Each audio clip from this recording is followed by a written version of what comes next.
knowledge of math and the sciences. The first printing, for example, of a work by Stacy Judd on the work of ancient Atlantis and such advanced sciences was completely suppressed, and all accessible copies were destroyed. And it's no news that probably 90% of all the written and chiseled wisdom of the world got destroyed by later religious zealots and rulers. 99% of the ancient Hermetic manuscripts perished at the famed Alexandrian Library when it burned. And still, the true story of history remains scattered across our planet. And the record is quite simple. Our ancestors were living in crude villages with virtually no technology, and suddenly alien technology and systems were introduced by invading gods. It's in the book many, many places. The lazy, sleepy days for Homo sapien were at an end. And as they bred with the alien gods, their brain circuits were evidently changed. Our ancestors no longer dwelled in the Edenic paradise like innocent children. They ate of the fruit of knowledge and had to start making choices and learning to handle the newly introduced technologies and knowledges. And instead of the instinct like the animals had, they had to choose between ethical and non-ethical actions. The problem arose because of the reflection knowledge introduced by the gods according to the Hermetic works. The gods carried the exact opposite systems of intelligence that the Creator had as his system. And instead of choice laws, which allowed all beings of intelligence choice, the gods were exiled to Earth for ignoring choice and starting domination systems here. Traditions and legends tell of an emissary called the Windy One, translated Holy Ghost, who visited the early rebel gods, and he told them to stop their dominion of innocent tribal people or to suffer the consequences. And as the early gods and rulers refused, they lost their immortality and had to be born of babies, like the species that they had been subjugating. This is the legend.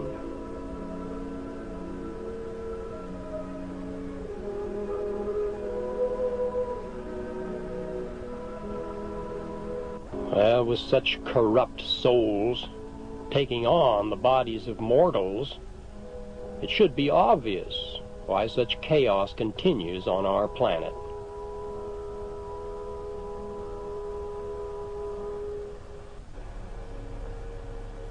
There are powerful, power-mad entities with superior knowledge of technology and domination tactics taking on human bodies constantly here.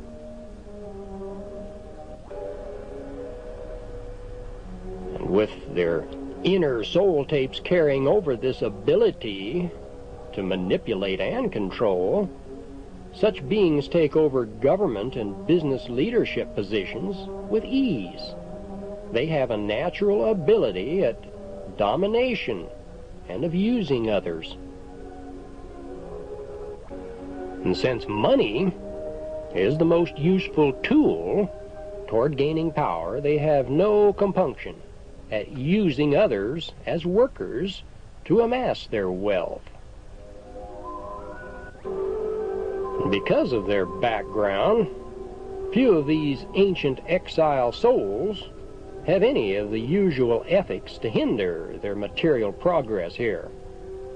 according to a number of spiritual teachers, there's a problem coming up for them, however. There's a time limit on re-entry into the Creator's choice system. And at the time of the end, which is coming up at the turn of the century, all humanity must choose their future, according to some of these avatars. And the scenario is quite simple. We humans have had 10,000 years of exposure to both choice and domination systems, and now we must make a choice as to which one we is to live by and to follow. And what happens to persons who make no choice or follow domination is very simple.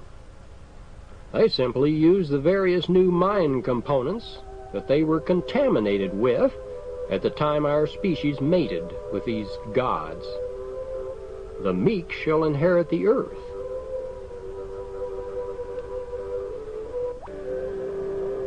Well, what do we mean by meek? Well, in simplistic terms, this means a return to animal instinct.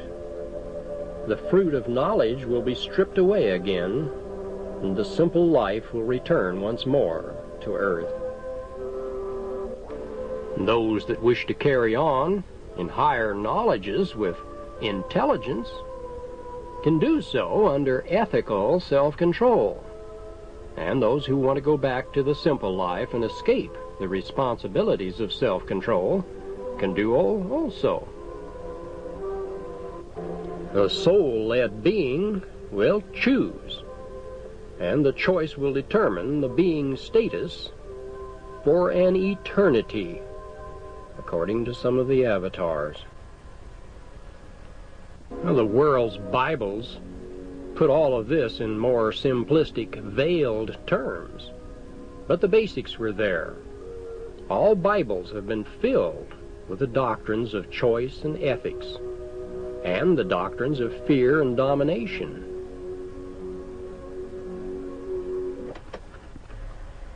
Either humans feel domination is necessary in the world, or we feel that ethical self-control and free choice are necessary. And we will all make the choice, knowingly or unknowingly. And it is necessary under choice laws of the universe that we make this choice. And in our production of Earth Report, there are further details on this outline. But in our journey through recent history, this background is enough here.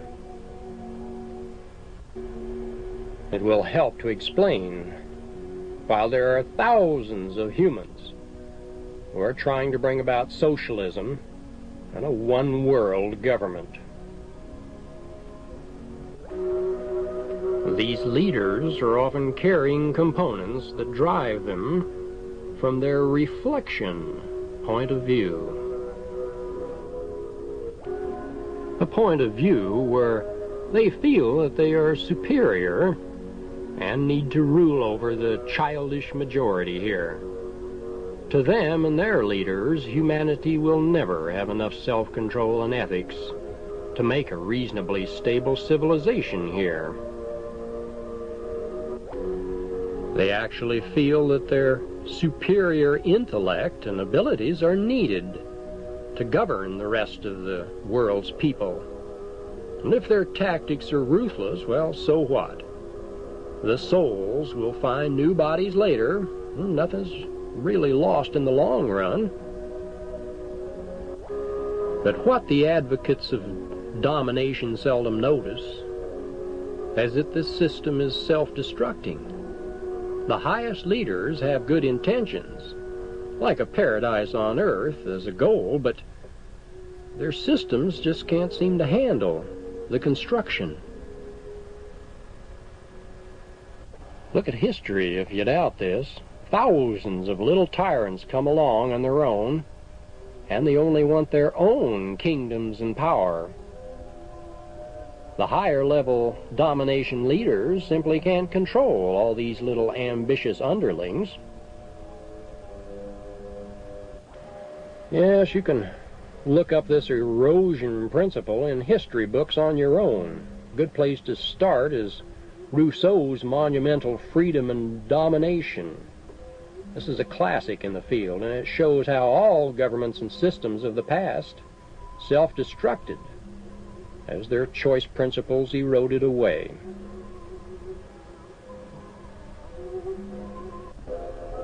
Citizens who embraced socialism and wanted something for nothing invariably gave up their freedoms, and their end usually came quickly, according to history.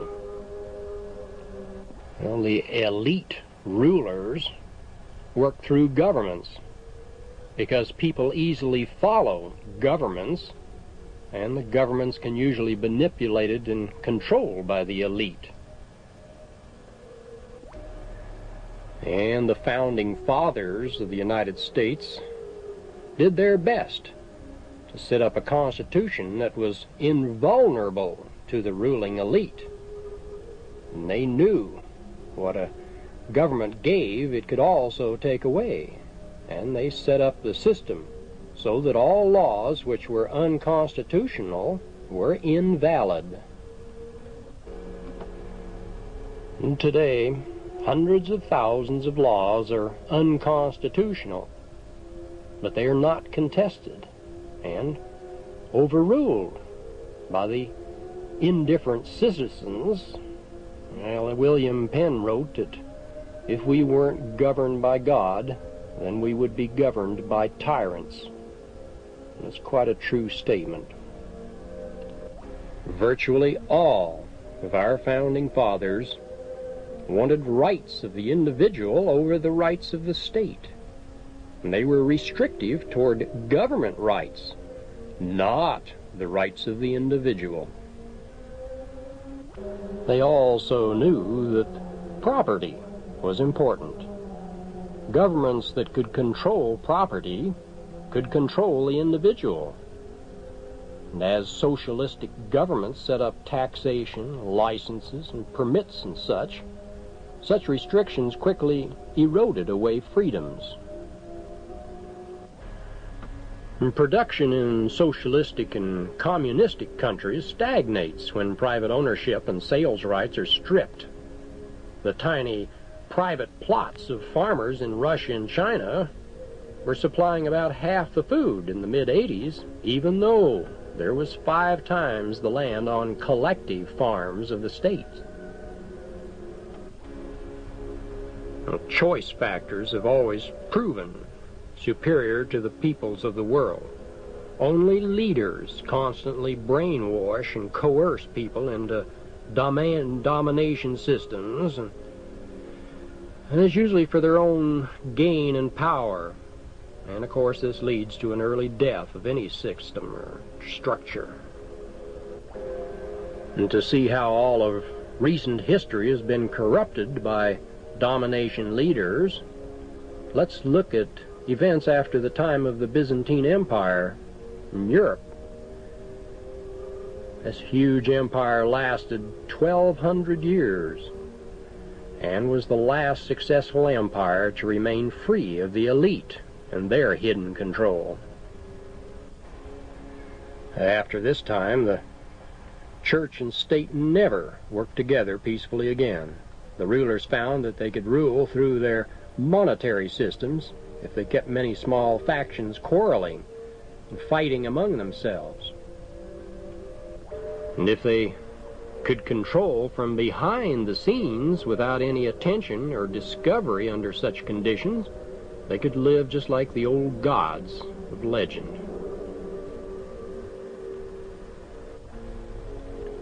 And one of the world's great ruling structures today is the Rothschild Group. And they started from a banker named Amschel, who financed King George mercenaries during the war against our first patriots. And today his descendants make up our Federal Reserve System and rule much of our world today.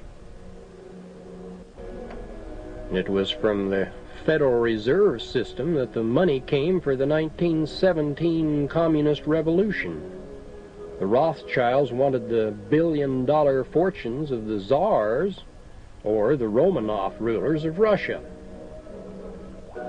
And once this fortune was seized and safely in the Rothschild banks across the world, the more or less ethical Romanov lineage was replaced by the completely unethical black nobility lineage now ruling the world from Europe.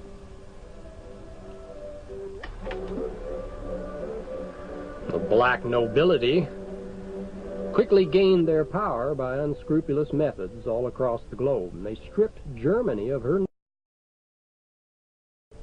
through World War I.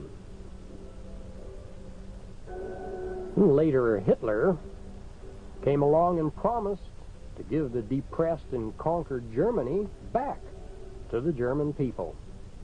And he actually did this for a short time. But unfortunately, he was double-crossed. The Federal Reserve banking money from New York that helped finance him at first was cut off later. And he was told that England would support his actions, and we know that later, of course, England and the bankers cut him off and turned against him. Well, since the European bankers gained financial control of America through this Federal Reserve System that we have, their puppets like Roosevelt saw to it that the U.S. got involved in the war against Germany also. The bankers wanted Russia and her people strong enough to play against the West, so they saw to it that Russia gained the most from a demolished Germany. Russia gained a vast empire from World War II and many others hidden things that Americans have never learned about. For example, she got the plates to print all of the new German occupation money that she needed. And the American taxpayers got bled for the entire communist takeover.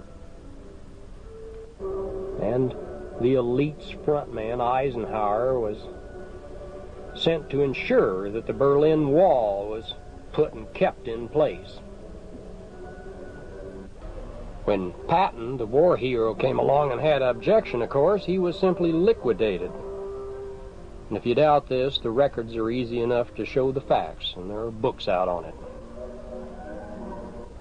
And later wars, of course, have usually been the inventions of the elite as well. Ho Chi Minh, for example, was under a Rothschild agent, Donovan, prior to his being put in power as a frontman leader.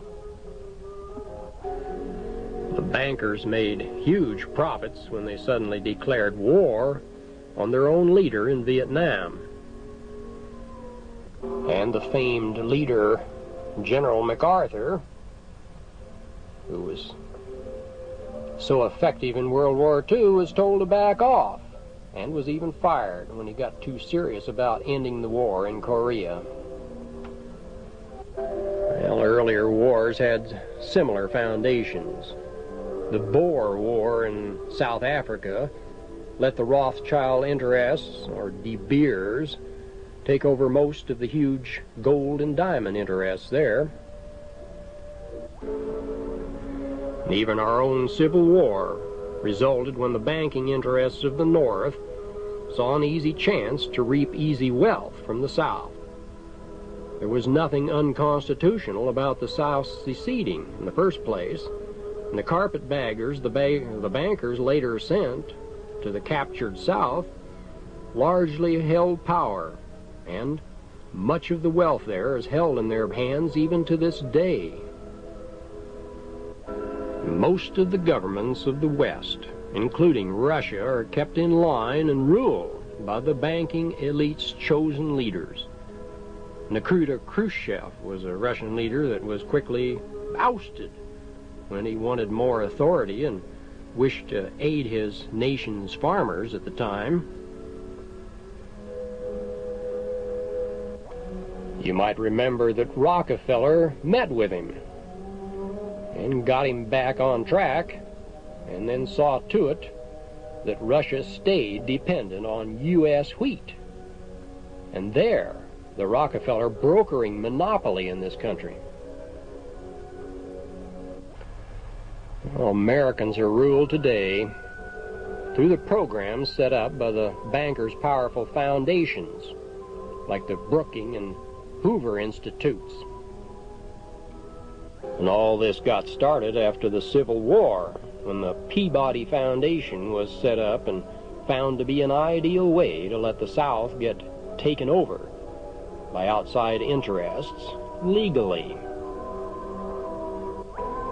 And such foundations find legal loopholes to circumvent the Constitution and allow the Council of States programs to erode away our rights. And today we're actually run through a carefully disguised form of martial law. The socialistic factions, or Fabians, rule through the elite's frontmen coming from places like Harvard and the University of Chicago. And these universities furnish most of our financial leaders now. And they are, in turn, ruled by the elite's faceless leaders, like Guy D. Rothschild and Toxis, Harriman, Russa.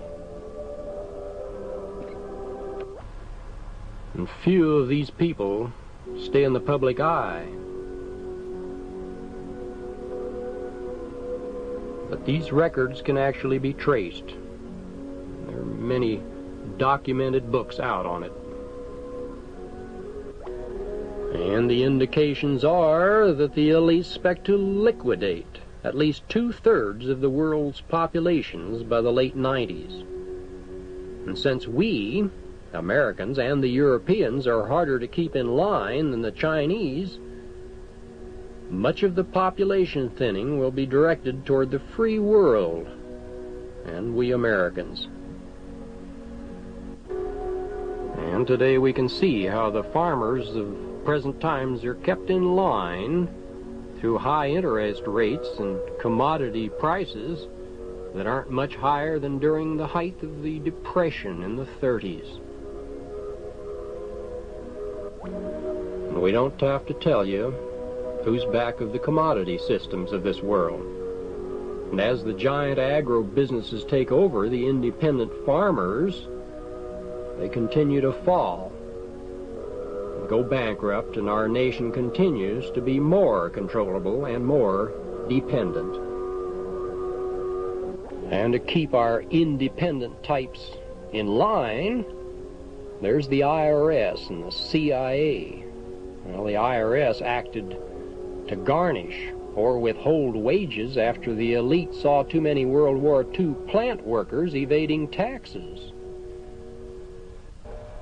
Taxes were only a temporary measure at first, but were found very useful to keep the mass of people or workers more docile and controllable. And the more dangerous self-employed entrepreneurs were kept constant and content through various loopholes and preferred treatment. And typically, most of the tax checks went directly to the bankers and the elite through the Federal Reserve banks, and much of it went from there to the Bank of England and the elite's coffers. And when protesters get troublesome, the CIA acts as a police force against the offenders. And the British intelligence programs show that violence is frequently good as an example, and the elite making good use of this. And the tax protesters, especially if they're farmers like Gordon Kahl, being incinerated. This was a good example. A good example to keep patriots in line. And the CIA has a huge amount of cash to work with from its ties with the elite and its drug transactions all across the globe. And what's truly scary is that such organizations and people want to now contaminate other worlds in space beyond our Earth with such vile systems. As Germany was stripped after World War II, 2/3 of its heavy industrial equipment was shipped to Russia. And this was to build up communism and to provide the elite with their useful bad guys and cheap labor, as we pointed out before. And what's ironic is today's relentless hounding of the Germans and the concentration camps was the fact that thousands of German scientists wound up in Russia and wound up working for Allied teams, and even the civilians were hauled over all of Europe to act as virtual slaves for the rest of Europe. And Hitler had given the world incredible new technology by stepping outside the usual restrictions of the elite. And Germans have been punished ever since for their role with Hitler. Instead of getting shelved as a threat to profit, the new technology that Hitler's scientists developed was welcome in Hitler's Germany of that time. And it's little wonder that the dangerous Hitler and his little empire had to be liquidated by the powers who rule this planet. Well, as the space budgets grew, the public had to be conned into supporting the super expensive space programs. I might add that Eisenhower purposely turned down America's first satellite project in order to allow the Sputnik victory of Russia. And this allowed the space race hysteria, which helped to support the needed tax increases at the time. And Nixon, of course, followed orders and allowed billions of dollars worth of equipment and high-tech data to flow to Russia as legal commodities. And the public, of course, was given an entirely different view by the press. Later administrations built up Red China's technology through thousands of intricate, complex, brilliant little schemes. And occasional congressmen who protested were bought off or threatened or even liquidated. One example of this was Larry McDonald, who was a vocal anti-trade congressman at the time, who was blown out of the sky in the infamous Flight 007 over what was once northern Japan, or the part of Japan our leaders gave away to the Russians.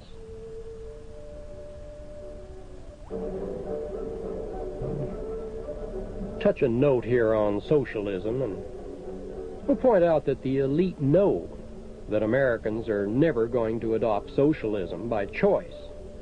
So what they've done is to circumvent this bloc. And they've been calling socialistic programs liberal or anti-socialist, and then they just go ahead with them. Roosevelt, Eisenhower, Nixon, and later presidents all claimed to be conservative. But they went ahead with giveaway programs, socialized medicine, disarmament, civil rights, aid to education, and trade with their enemies anyway. These were directions advocated by the Communist Party as well as the Republicans and Democrats. Well, it was easy as U.S. wages fell through inflation.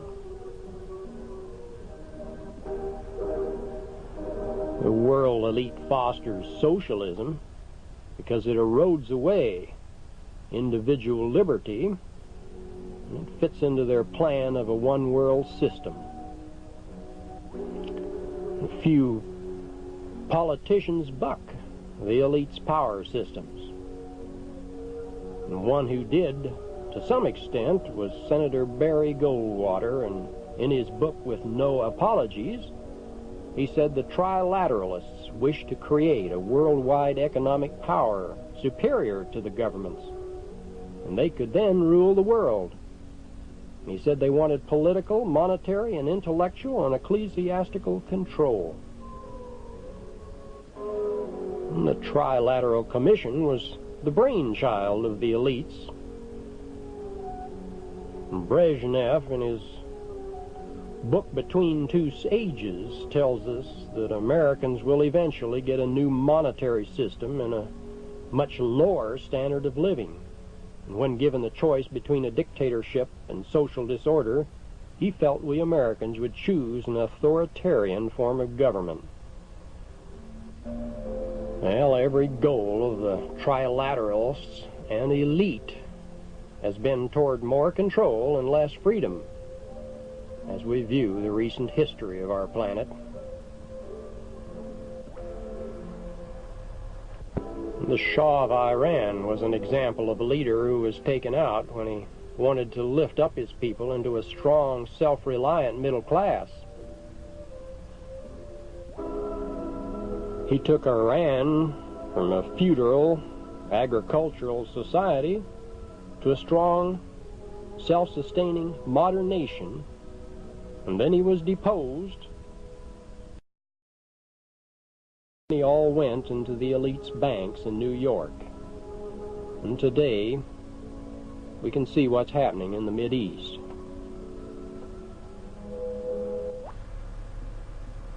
Strangely enough, the Khomeini who replaced the Shah was not even the original Khomeini. According to the LA Examiner of June 11th, 1979, the original Khomeini had a finger digit missing, and the new puppet ruler had all his fingers. Something to think about. Well, what our leaders are really like is a moot question. Reagan, for instance, before his election said we had an elitist government run by the elite because they feel the people can't run their own lives. And later, after his election, he filled his administration posts with 64 CFR members and numerous other ties with the elite.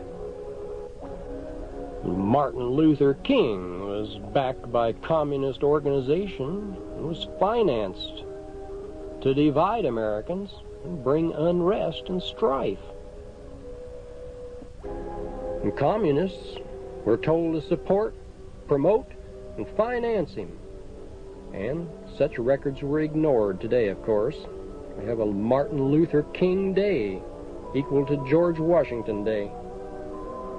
And Cesar Chavez, the labor organizer, had a similar background, was given at least $10 million to gain control of the nation's food supply. Well, some of his aides broke away from he and his communist links to expose him, and such publicity halted his progress. And Nixon was backed by a huge amount of money after Congressman Jerry Voorhis became popular. Voorhis wanted to repeal the Federal Reserve Act and was a champion of freedom. And as Eisenhower later got into the presidency over anti-communist Taft, Nixon got rewarded for his loyalty through the vice presidency. And once in office, Nixon was later framed by the bankers, and their temporary stand-in Ford was used until a stronger replacement was chosen. Kennedy was liquidated because the bankers didn't have quite enough control over him. Later, Johnson was tied directly to them through the First City Bank of Texas, which is a Rothschild bank. And we know the results of all that. And Carter was simply useful as a pawn, since he'd been turned into a yes man and puppet by Admiral Rickover's training programs or brainwashing techniques that are standard for officers. Well, the giveaway of the Panama Canal was against the wishes of the vast majority of Americans, you remember. And the reasons were simple, however. The international bankers lent to Rios millions in the late 60s, and the debt amounted to the billions by the late 70s. Bankers saw no other way to get their money back than to get a hold of the shipping fees from the canal and get the U.S. taxpayers to bolster up the economy of Panama.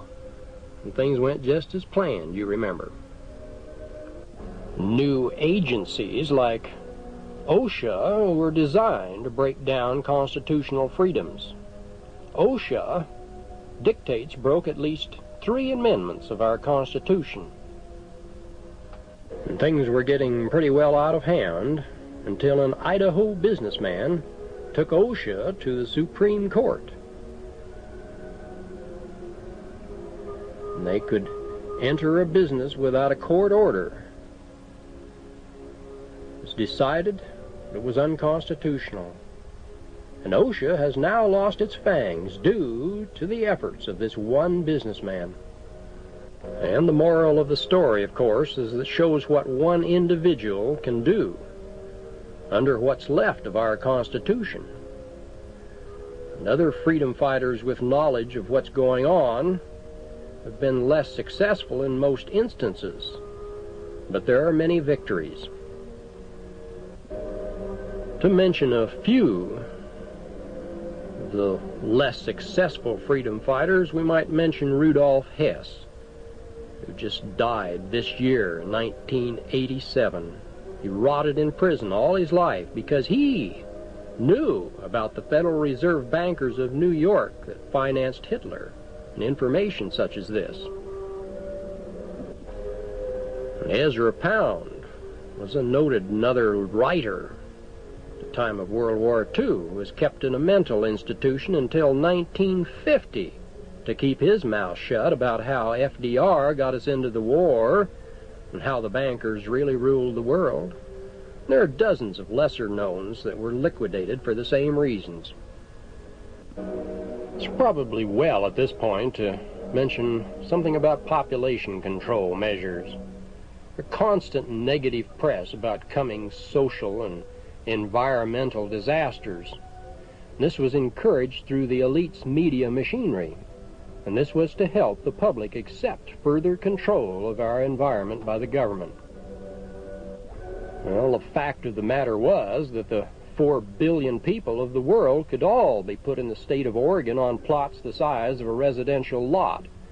With unsquelched technology, food would be no problem at all on this planet.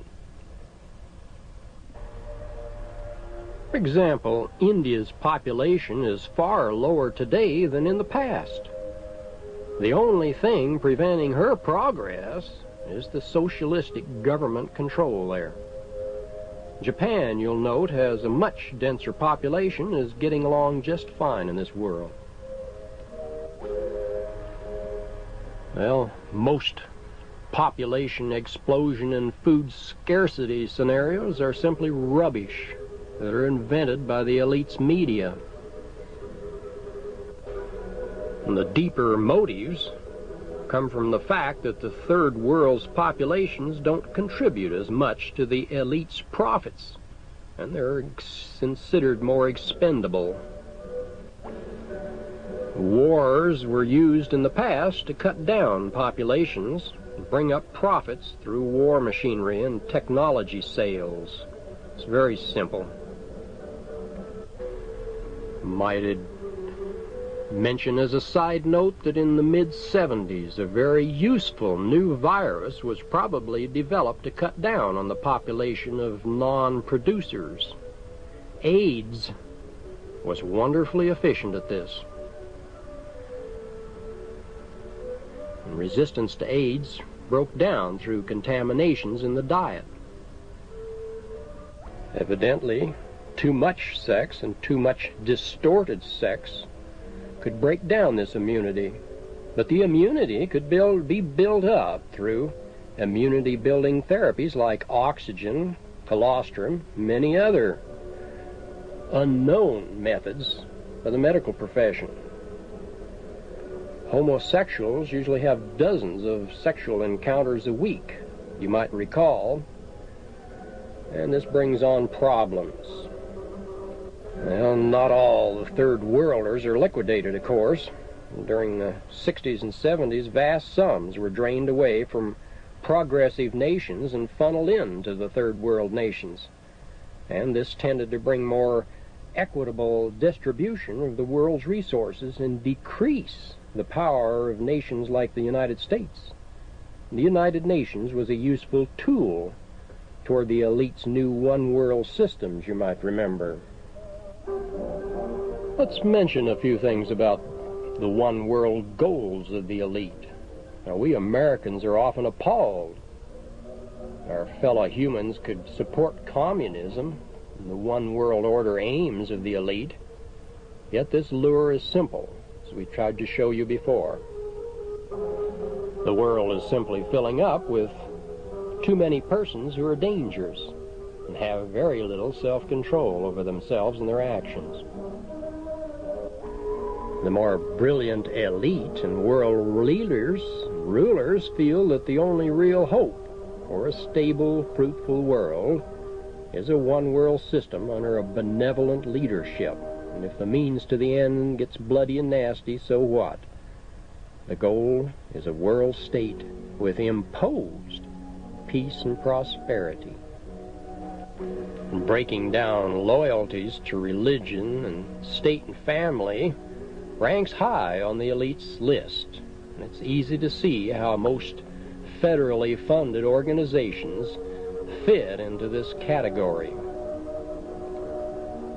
And Americans and other wealthy nations are difficult to influence because of our wealth and power. Yet we're easily corrupted through money, power. It was after World War II that it was decided that we had to be stripped of our wealth. They had to bring up the rest of the world. And the goal was a more equitable distribution of wealth and resources. Never mind that many races and peoples didn't deserve their rewards through initiative and brain power. The name of the game was to temporarily handicap and drain the people who did produce and to reward the non-producers. But as the late 80s came, Americans hardly recognized that they'd been stripped of much of their power and strength. We'd willingly worked like slaves to make payments on goods and property that many of us never owned. And we followed the course that our taskmasters laid out with a little complaint about it. The terrifying majority of our population lived with most of their emotions destroyed and in a fantasy world, a world of facades and propaganda.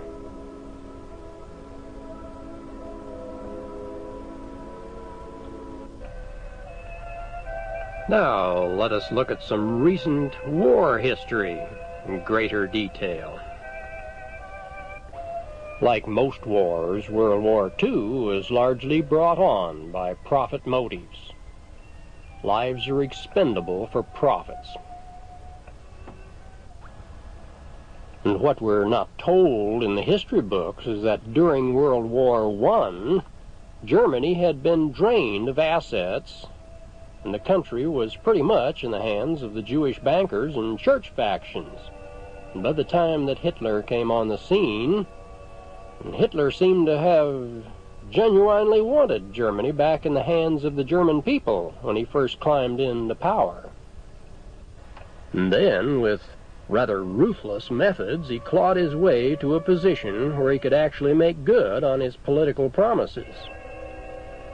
And he did give Germany back to the Germans, and there are very few other notables that have ever come through so quickly and so thoroughly. And the international bankers backed Hitler at first.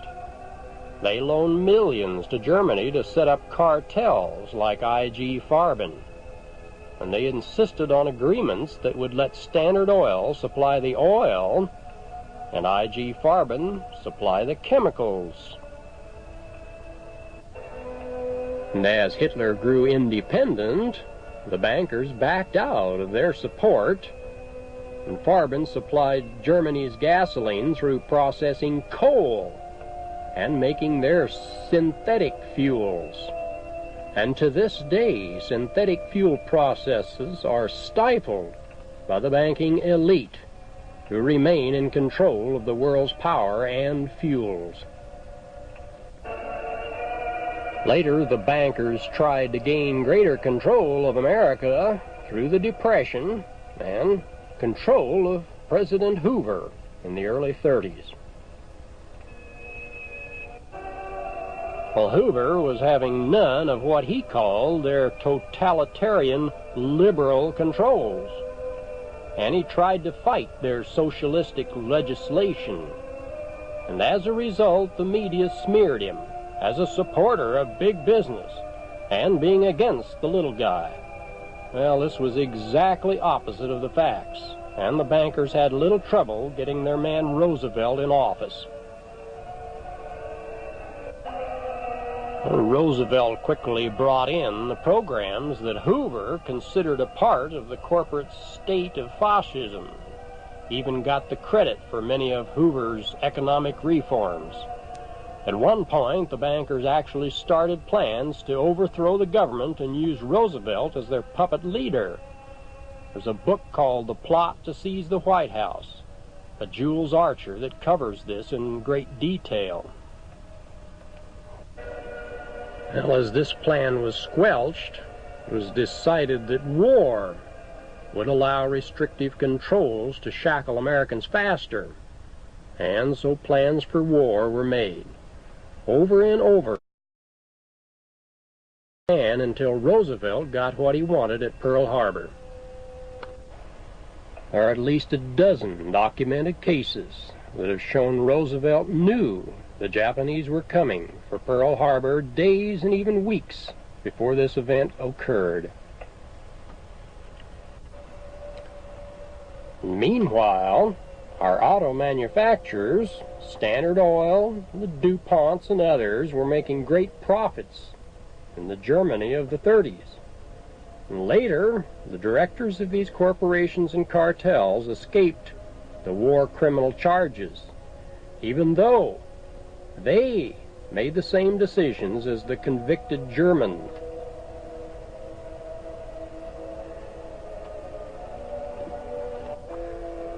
And as Germany invaded Austria and Poland with U.S.-made tanks running on Standard Oil's gasoline, Hitler became a little too independent for the bankers.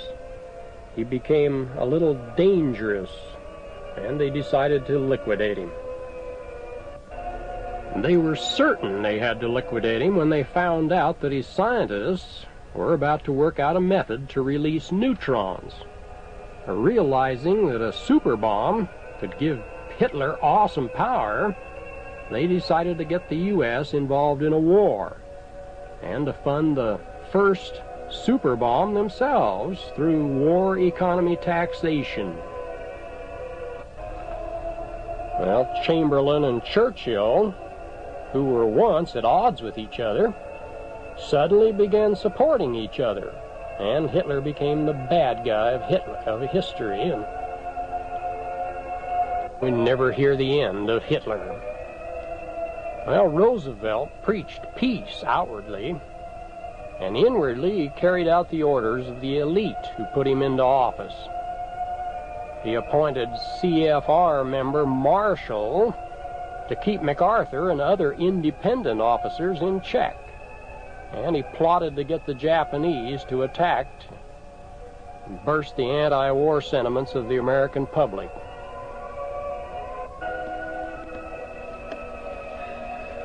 Well, the tripartite treaty would automatically drag in Germany to any war with Japan, and so the plans were complete.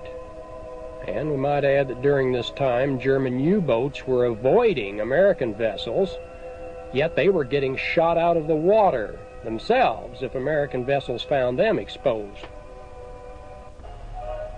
Well, as Hitler attacked Russia, Roosevelt began to supply enormous amounts of war material at our taxpayers' expense. This land lease loans, of course, never did get paid back. And one of the bankers' objectives in World War II was to expand imperialism. Well, as Hitler attacked Russia, Roosevelt began to supply enormous amounts of war material, as we mentioned. And General Patton saw what was going on, and Naval Attaché George Earle and several other notables along with Patton tried to prevent this expansion of Russia into Europe, and they all got in trouble. And General Patton was liquidated in a hospital after a planned automobile accident, especially for him. Most military people are quick to admit that Patton was one of the true heroes of World War II. Near the war's end, Roosevelt gave Stalin virtually everything he wanted at Yalta, and patriotic Americans who could see past the propaganda were simply amazed at such a blatant sellout to the communists. Aside from European countries, Russia was given many ports that had belonged to our ally China.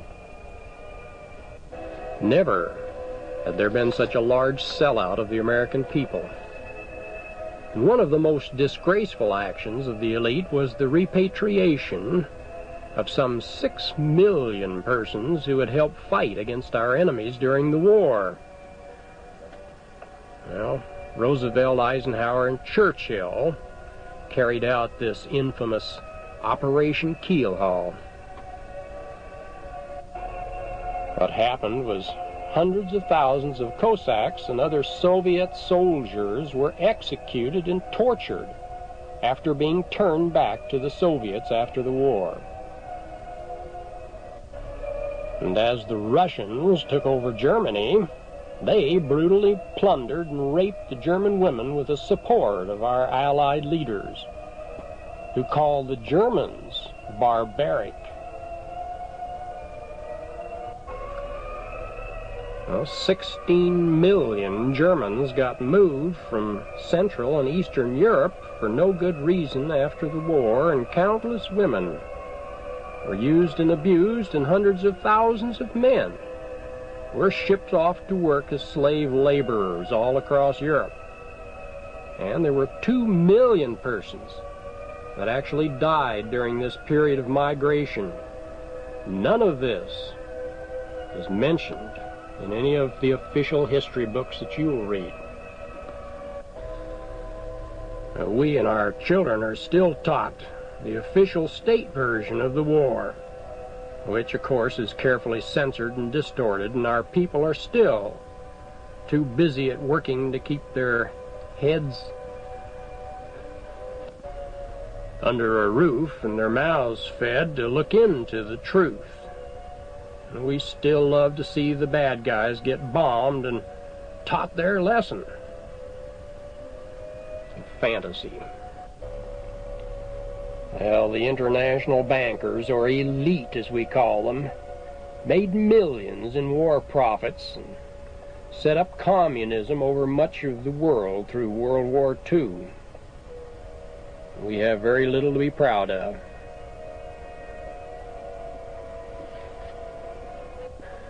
Well, objective Americans can easily see that the only real victor in World War II was communism, and we good guys actually probably helped enslave far more people than we liberated.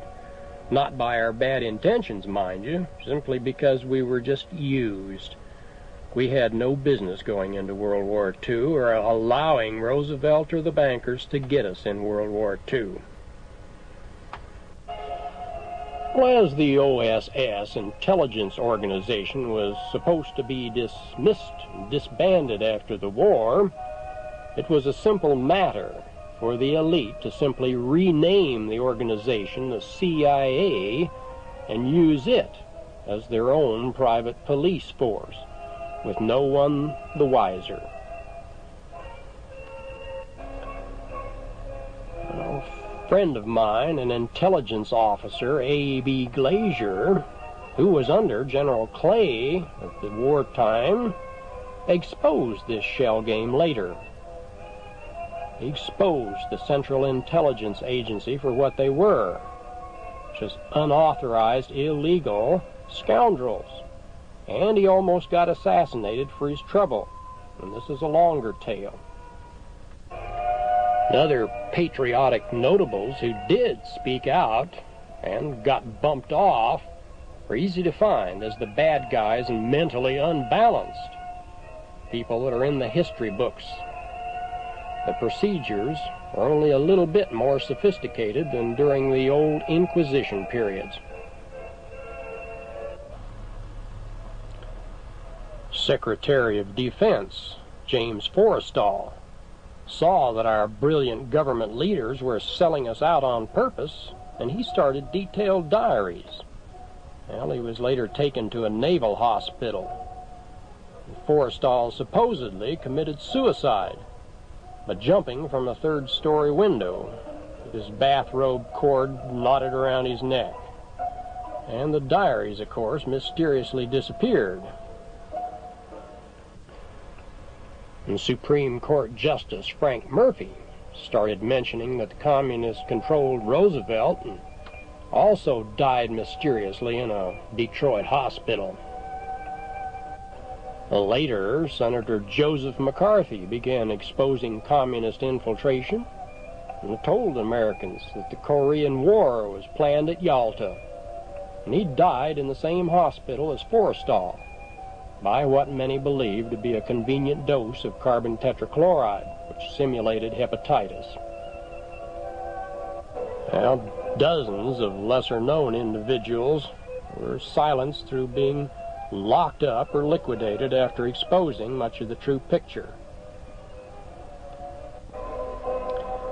And Truman was a gutsy little guy, but he was apparently easily manipulated while he was in office.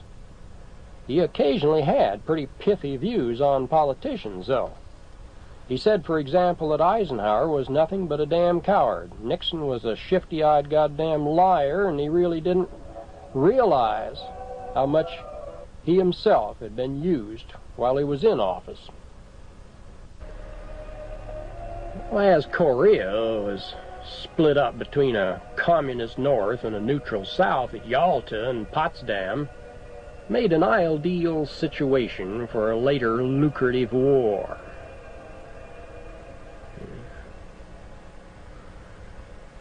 The Chinese Communist volunteers are celebrating. They consider a victory here. True history of Korea is very simple, of course. We deliberately held back defense money slated for South Korea, and we later allowed the United Nations and the communists to suck us in to a police action.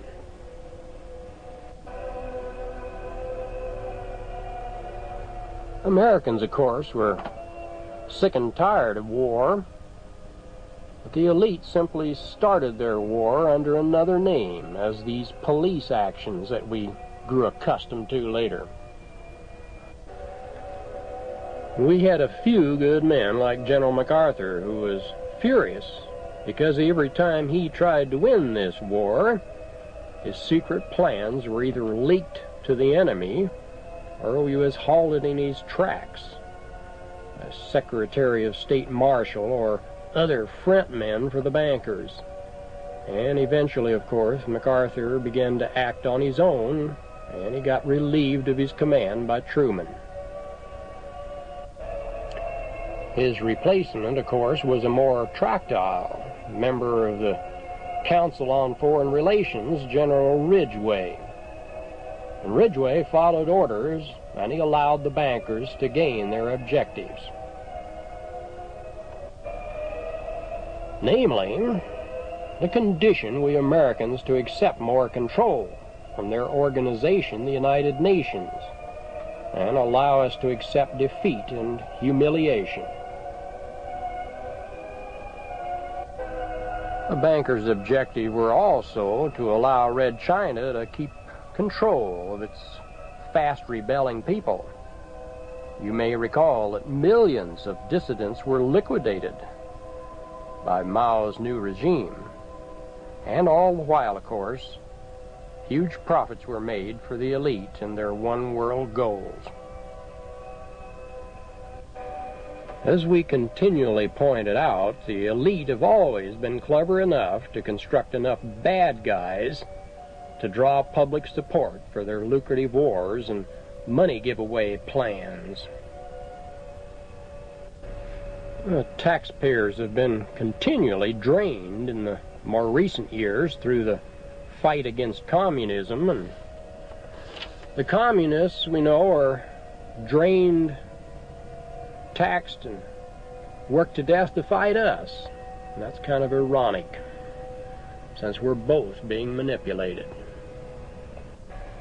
And you'd think that at least one side would catch on sooner or later, but we don't seem to. From the regime of President Wilson, the bankers' first recent lackey president, the West has deliberately built up Russia's factories, one at a time, until we've spent billions on Russia now.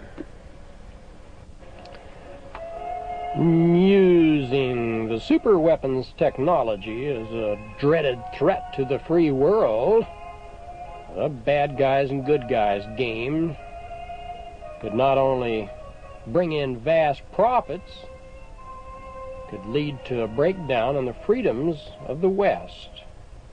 We can see what's happening. For decades now, our corrupt and bought-out leaders have supplied Russia with everything she needed to keep this old tug-of-war game going. Arm and Hammer and Cyrus Eaton and other elitists regularly visited the Soviets and made secret deals that should have gotten them hung as traitors under more normal circumstances with more freedom available. And hundreds of American firms constructed the factories in Russia in the 20s and 30s, and their steel and oil plants in Russia are still thought to bring in huge profits that the international elite never pay U.S. taxes on. And Lend-Lease giveaways after World War II built up Russia into a great power, and the industrial population of slave or cheap labor to get their profits there at an optimum level. Well, with their sights on a one-world system for all of Earth's inhabitants, communism was the perfect foil and the forerunner and blueprint of things to come. And now that we've looked at some of the outward manifestations of the elite for profits, let's take a look at who they are. And this man you should recognize. Former leader of Israel, Begin. And Begin, of course, is a Jew. And this brings us to the most controversial subject of all, the Jews. And just what part the Jews play in the world of the elite rulers is foggy at best. Dozens of conspiracy researchers disagree, and generally speaking, there's a number of different levels of Jews. The highest-ranking power yielders based in Britain are often Jewish, yet they continually use their own race to do their dirty work as scapegoats. And this is Edgar Bronfman.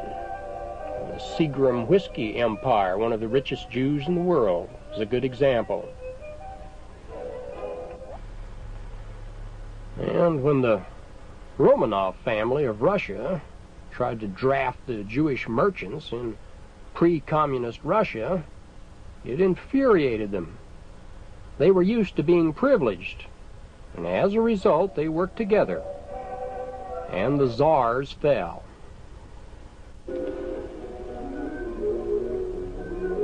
And as Lord Rothschild set up his enormous empire based in Britain, he was closely tied in with Rhodes and the other powers behind the crown. And here you see some of the sons of the British leaders who ran Britain a few years ago. And the elite make use of Jewish bankers all across the globe to ensure their long-range plans are kept moving with strength. And in return for their loyalty, they're given protection by British and American military and political aid.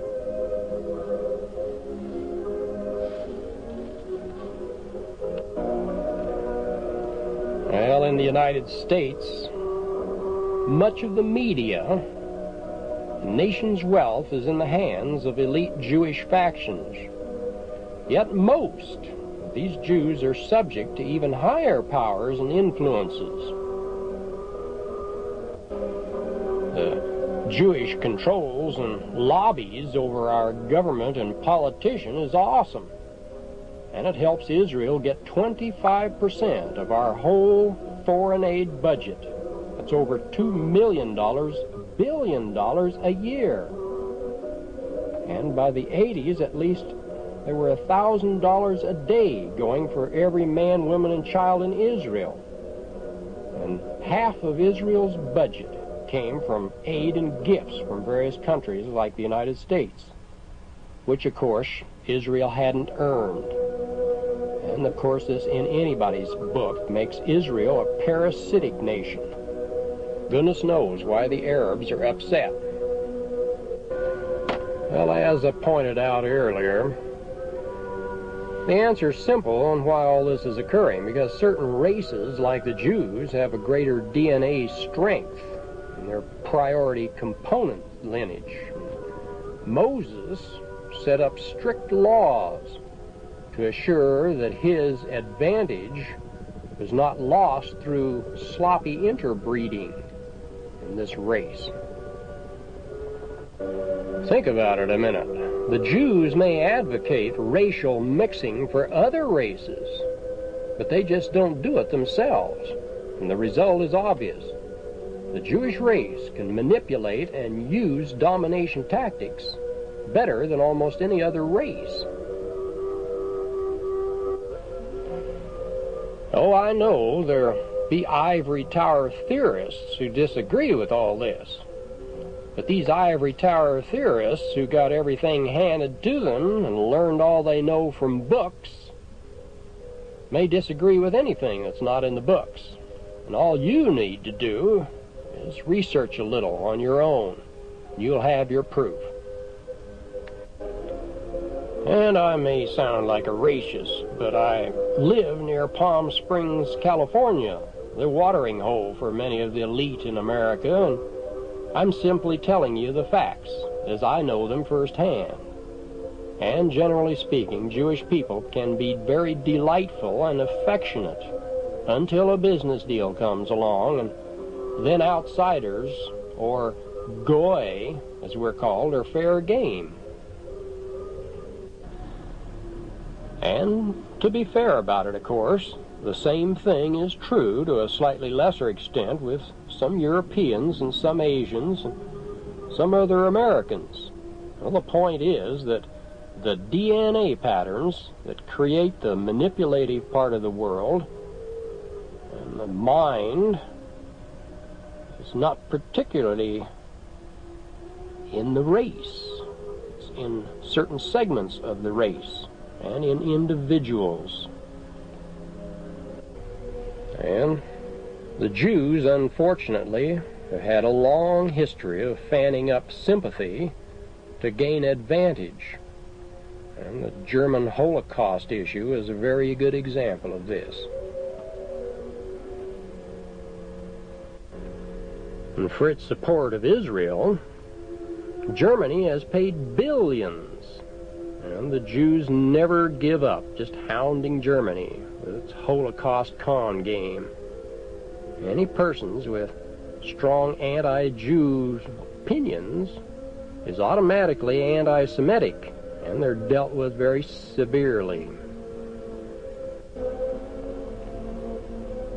An example is the Institute for Historical Review, that published books that proved that the 6 million genocide legend was blown way out of proportion. And what happened? Well, the IHR offices were burned up later. And facts you never hear are quite simple. Much of the truth is scattered in newspapers of the period, and eyewitnesses were fast dying off. What happened was the Jews boycotted Hitler, and they declared war on Germany as early as 1933. And what you see before you is a 1933 newspaper that proves this fact. Well, little wonder that Hitler favored using rebel Jews in his factories to turn out war materials.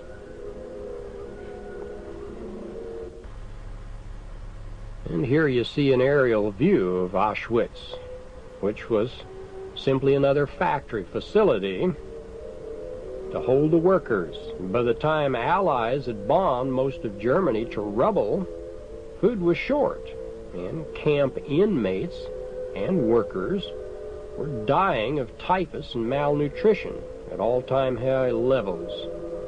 And this wasn't a purposeful extermination campaign. It was the result of war hardships. Many Germans were starving on the outside also.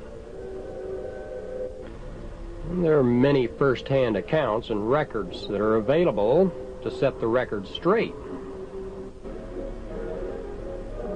The Jewish-controlled media, which is about 99% of the media in the United States, simply won't tell the truth to Americans because it isn't profitable for the bankers.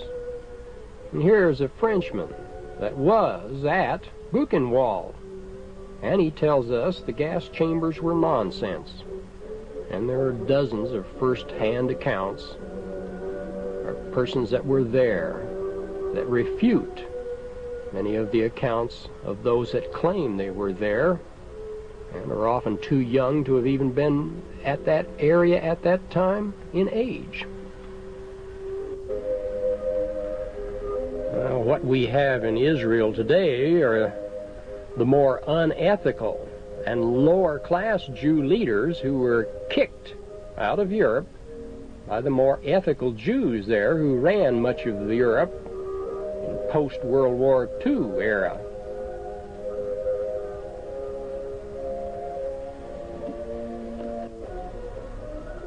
Begin, the former terrorist who headed Israel for years, was typical of this breed of Jew. And an intelligence officer friend of mine dealt with both factions and got the boat that took them all to Israel. And their leaders asked them to leave because they couldn't be trusted, wouldn't work with the other black marketeers of Europe. And the Jews who control much of the world's banking don't really work too closely with these Israeli Jews. And in the United States, the Jews control the investment banks, which make 5 times the amount on loans over regular commercial banks. And Roosevelt was the one that handed this to the Jews through his Stiegel bill. And this was just after he gained office. And incidentally, Roosevelt himself was part Jew.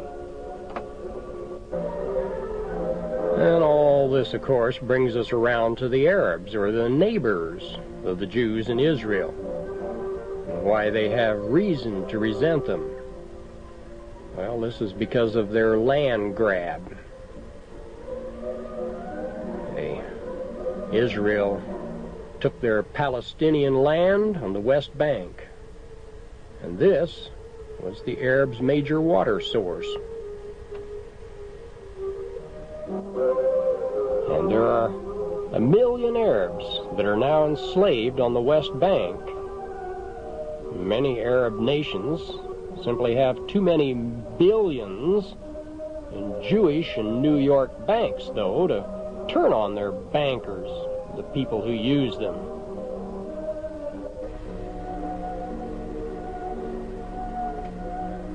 There are only Gaddafi of Libya and Iran that really put their heart into fighting the West through various subversion and terrorism. And we can see their reasons if we look back in history, because their countries were looted by the elite bankers, and they consider we Westerners corrupt and unethical, or at least our leaders. And while Gaddafi may be rather ruthless, he does feel that he has a good motive for his actions. And little wonder that the Arabs are not all ruthlessly attacking the West, because actually the bankers used the oil-rich Arabs in a clever scheme in recent years to grab much of the world's mineral wealth.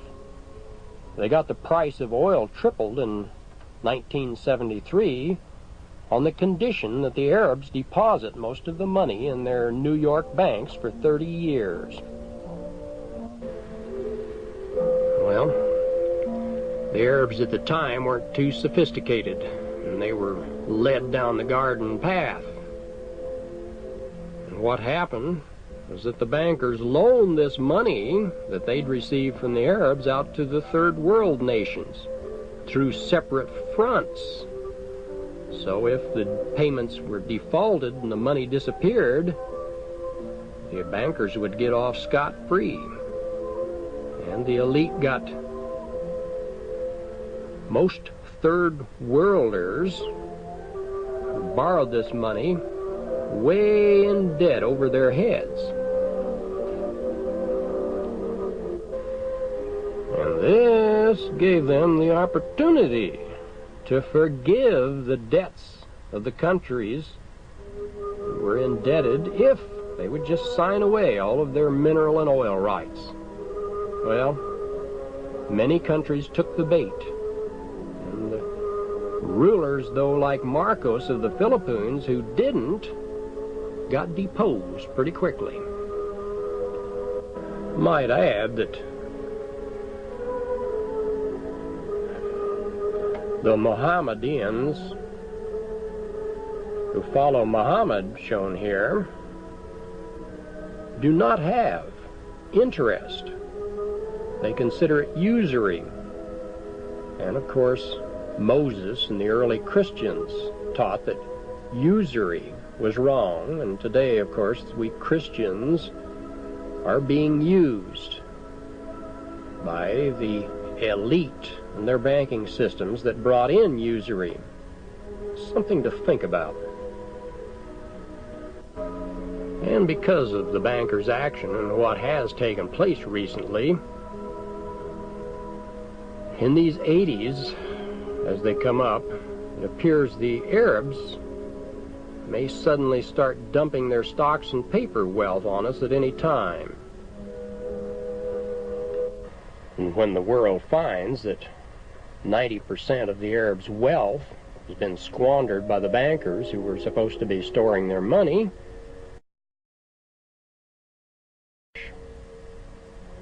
when these bankers get tired of the bank's hold on them, well, we'll have big problems. And the Arab leaders will have to leave Arabia and the countries of the Mideast, and the people there will probably go back to being nomads like they were before for a short time. unless the bankers come in, and of course the bankers will promise to save the day. And I'm sure the picture will be very easy to see.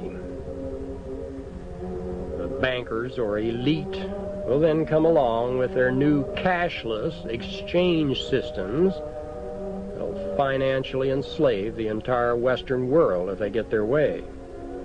And for a time then, the elite and their systems will probably rule the world with a heavy hand. And the third world people and dissenting freedom fighters will be exterminated by the millions.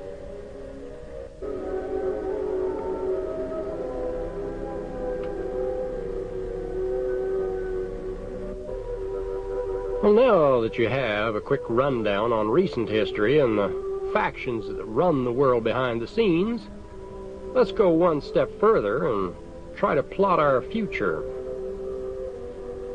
Well, thousands of prophecies have told of a coming tribulation when the world's population would be in great trouble. The great teachers explained that the end time was a time of choice, a time when we could either choose to follow the golden rule and the choice laws of the Creator, or to follow the dominion laws and try to exploit and use our neighbors and bail out of the whole situation. In a sense, then, our souls have needed all the chaotic experiences here on this earth to make a valid choice. And if we use and abuse others, our souls places us in a position where we can use and be abused. We learn this way. And these retribution laws are laws of karma, as the ancients called them. And eventually some of us learn the error of dominion and domination tactics.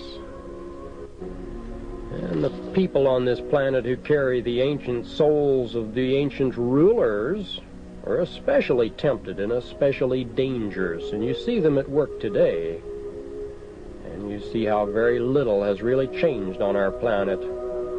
Outwardly, we may have the technology, but inwardly, we're still too often savages. And this lack of change and lack of ethics by the majority assures us of having more troubled times ahead. And in other presentations, I cover how humans can escape this through a mental balance action. I also have an expose of the upcoming polar shift, or